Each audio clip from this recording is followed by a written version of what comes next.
This is the Revenue Region 10, Davao City. It's where I come to get my tin number, and it took me so long to turn around and get hold of my tin number. So I had to go to SRRV, and they sorted it out fairly quickly. It's bloody hot today. Yeah, it really, really is hot. Yeah, this is the last. They love it, don't they? Just love just stopping on the road, trying to find a fare. So, meals, snacks and drinks. Current area. So photocopying and scanning and laminating, that's key to going into the tax office, because they'll always ask you for 1, 2, 3, 4, 5 copies. Bureaucracy in the Philippines goes mental with paperwork. They are the world's biggest users of texting and SMS, but they are the worst at actually doing electronics, doing online electronic transfers or data, saving. Everything has to go paper. You'll see people walking around Davao and they've got like little clear plastic folders, and inside that folder will be envelopes, and in those envelopes will be copies of everything they've got in that folder. So they might have a clear folder, might have 5 envelopes in it, 1 for each department they go to. They also turn around and have photographs with everything that goes on. So for sale, disinfectant, alcohol, hand sanitizers, foot bath and laundry powder. Would you buy from there? I don't think you would you? So the road's going this way, it comes to a dead end and then comes back. There's some nice houses here, but let's go and have a walk, shall we? I'm going to walk back this way up to San Pedro, the road on San Pedro up here, and then come back down. So there's like a little beauty salon there. That's an old style house, isn't it? Made of wood. So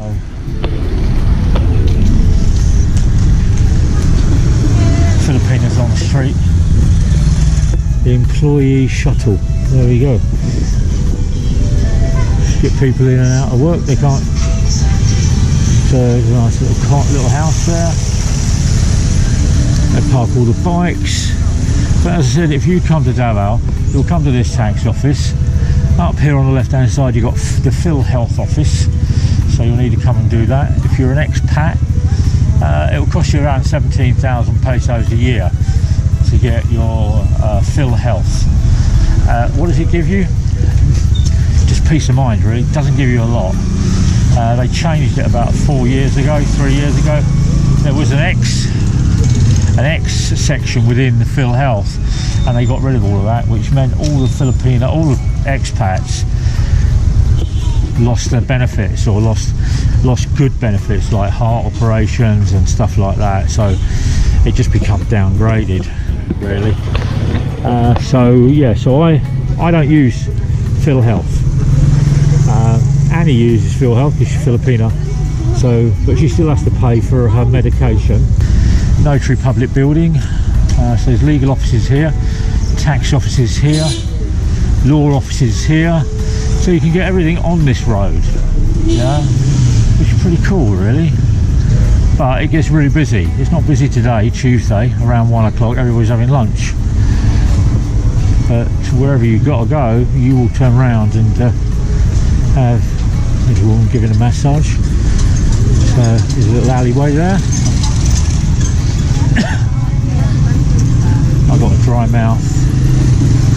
So yeah, so Philadelphia, you still have to pay for your medication, and you still have to pay for your hospital. The thing here with hospitals, which I don't like, and I think it's a real shame, is that when you get in the hospital, yeah, when you get in the hospital, if you can't pay your bill, they don't let you out. Yeah, they don't let you out at all, and they just keep an eye on you, and they keep you there. And they keep ranking up the charges on the hospital bed, on the hospital room. So if you go in for 2 days, 3 days, 4 days and you can't afford it, and you come out 15 days later, you've actually taken out a loan which will turn around and take you like 25 years to pay back, which means if you're ill again, you're not going to go back to hospital, are you? Because people see the hospitals as places where they can become well. Here, but it just seems to be, you go to hospital and you want to get well, but you come out stressed because you owe so much money. So here you go, Phil Health. Yeah, they've just been held accountable for a major incident of losing funds. Like billions of pesos disappeared out of the Phil Health coffers. So I think there will be some very wealthy people high up in Phil Health living in multi-billion peso houses somewhere and scamming off the top of drugs and stuff. I don't know. They have buko, you have beans, you have chicken kebabs, soft drinks. And what you do is you have your little meal. So you come along here, so Scooty's on the right hand side. So you've got bananas there, which is going to be fried with the water. Oh, it smells really, really nice. So as you can see, well, you don't. It's not that busy today. It's normally a lot more busier. And the stands that you go to are the ones that are got people at them because they've got food turnover. Yeah.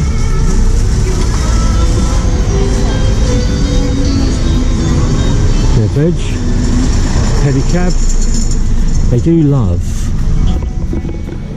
being filmed. So as I said, this is Palmyra. There's 4 of these, and they really came out a cropper when the earthquake. Everybody got told they had to get out, even though they spent millions and millions and millions into it. It's a condemned site, and they can't seem to fix it.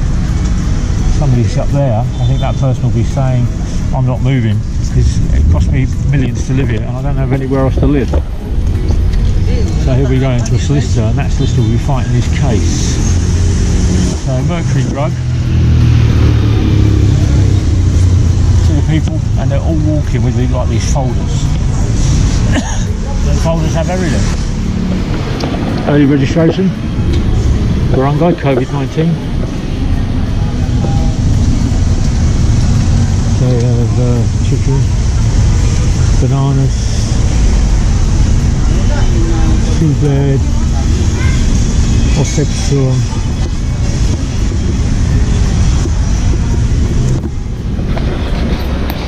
corn stands.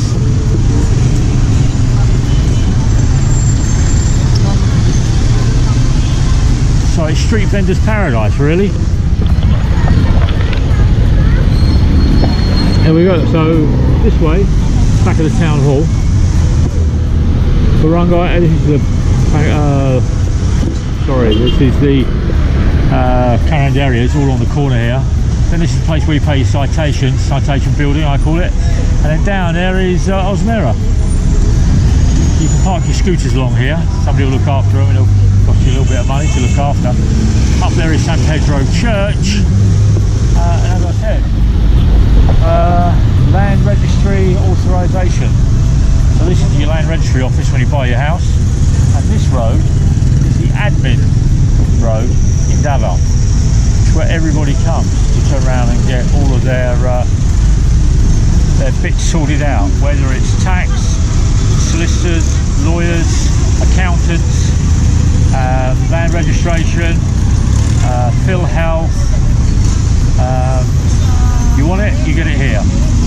The only thing it doesn't do on this street is LTO, but LTO is the other side of the river at the bottom of this street, but you have to go this way and turn right to get to LTO.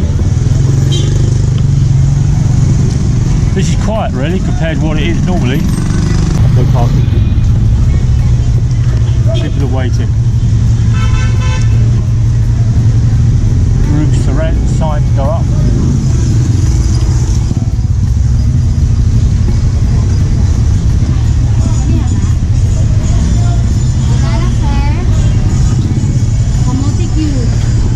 Dua. With sugar or non-sugar? No No sugar, ma'am. Diabetico. Okay. Hot? Hot. Okay. How much, ma'am? You want to hot also? No. We're okay. There we go. So what they do is they put this coating on the banana, and then it goes on to here. They put a bit of butter, and then they turn around and they barbecue it, and that gives it its colour. Yeah. What is your name, ma'am? 11. Nice to meet you, 11. So I have one with sugar, one without. This one is one. Okay. And this one is one. Yeah. How much, ma'am? 20 lang. Oh, so I'm going to have one with sugar and one without sugar, and I'm going to get a drink. 20 pesos, so it's 10 pesos each banana stick. One with sugar, one without sugar. And it's really, really nice. They do buko juice, they do pineapple juice there. I don't tend to buy that type of stuff, mainly because I don't know where the water's come from. And that is the reason I don't drink off the street buko and pineapple. Because I don't want to be ill. Yeah, I don't want to be ill. So, pedicabs, guys are chilling out, waiting for their fares. So, that's fresh fruit. This one's over limes, over waffles. Retro.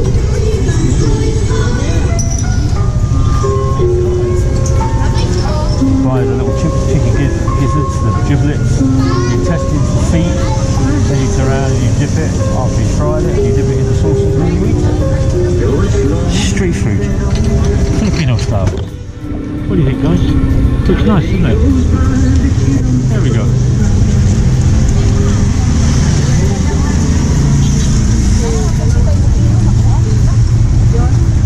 This guy's doing wraps. So, it's the admin district of Davao City. The admin district of Davao City. It's 12:30, 1 o'clock. It's hot. It's in it, Kyle. In it, Kyle. Let's get Scooty. Let's go and get something to eat, shall we? I've got my banana.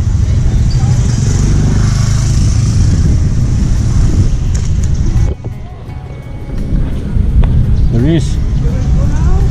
I am gonna go now. Yeah. Salamat for looking after my scooter. Take care of when you're traveling, you take care of. Mr. Rodriguez is here. So we're going to turn around.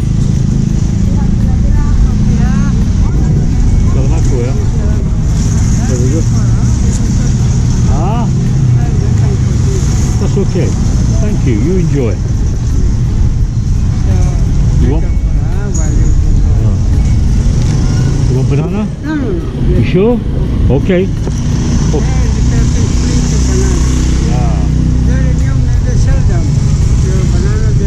Yeah, I know. But here all the time. Yes, plenty. I know. Okay. Salamat.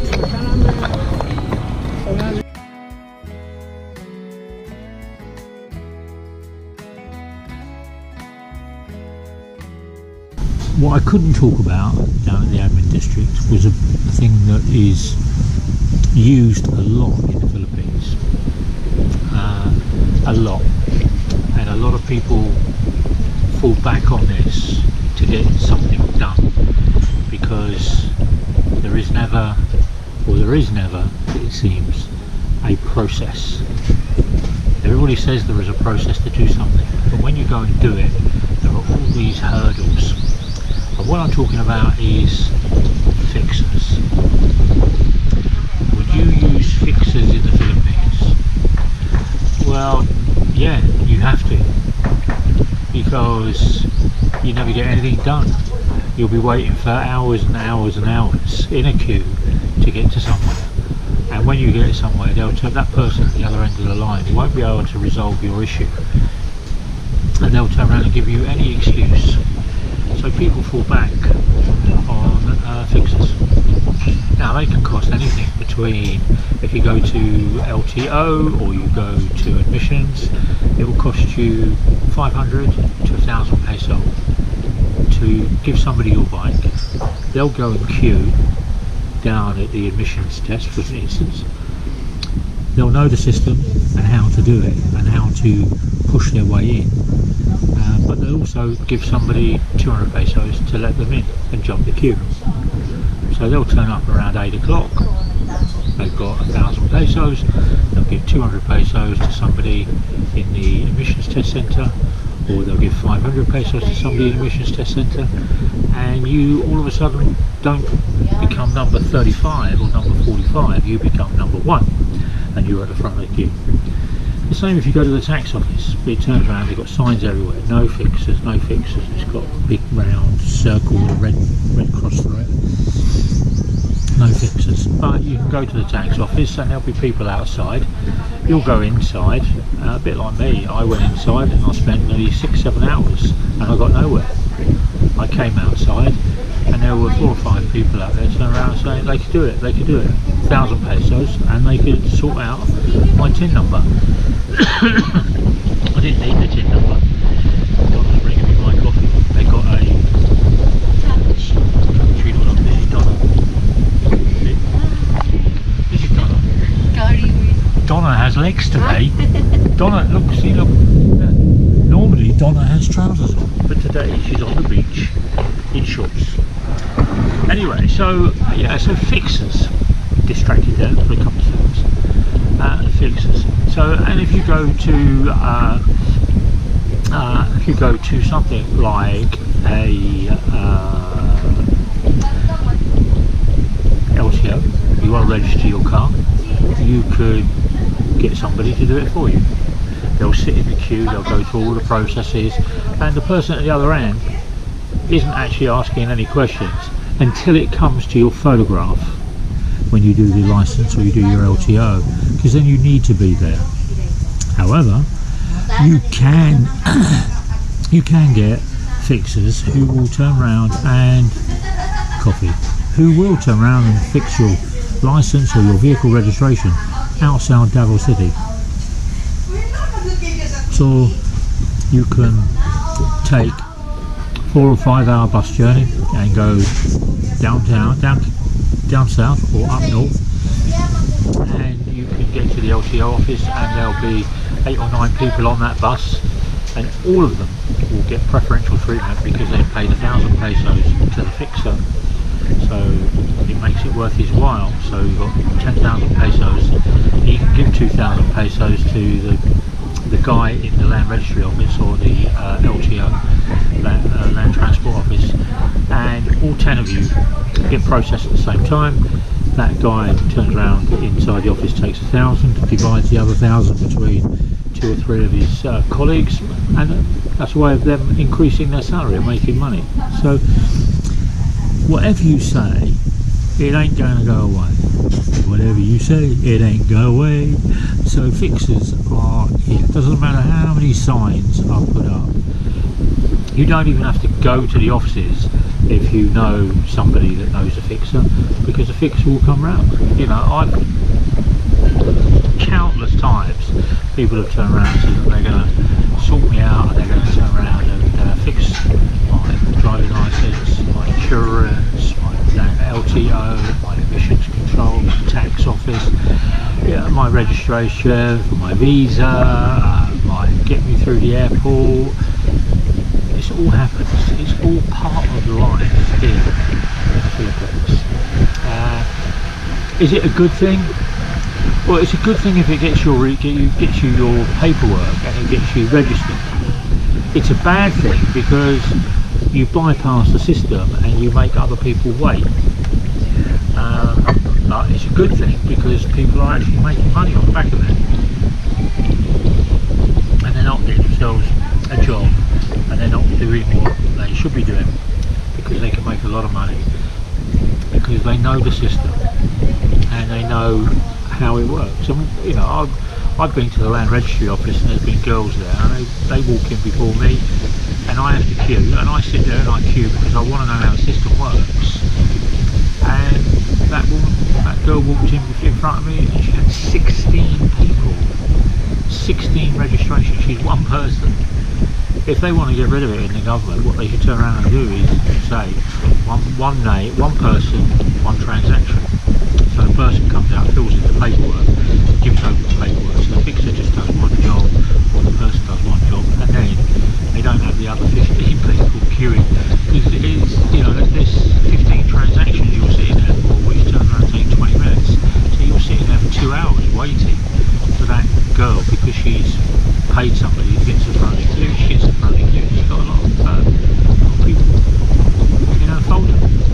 So I couldn't talk about that down on the street, where the admin street is, because there's a lot of police down there, and there's a lot of CCMO, and there's lots of officials that turn around and use say fixers. They get very, very nervous. So yeah, fixers are a good thing. They're going to be used for years and years and years and years and years and years to come. It's never going to go away. So yeah, it's a good thing for the people. Is it a bad thing? It may be, but I don't use them. I do my own thing because I want to know what I'm getting into. So anyway, so from here on the beach,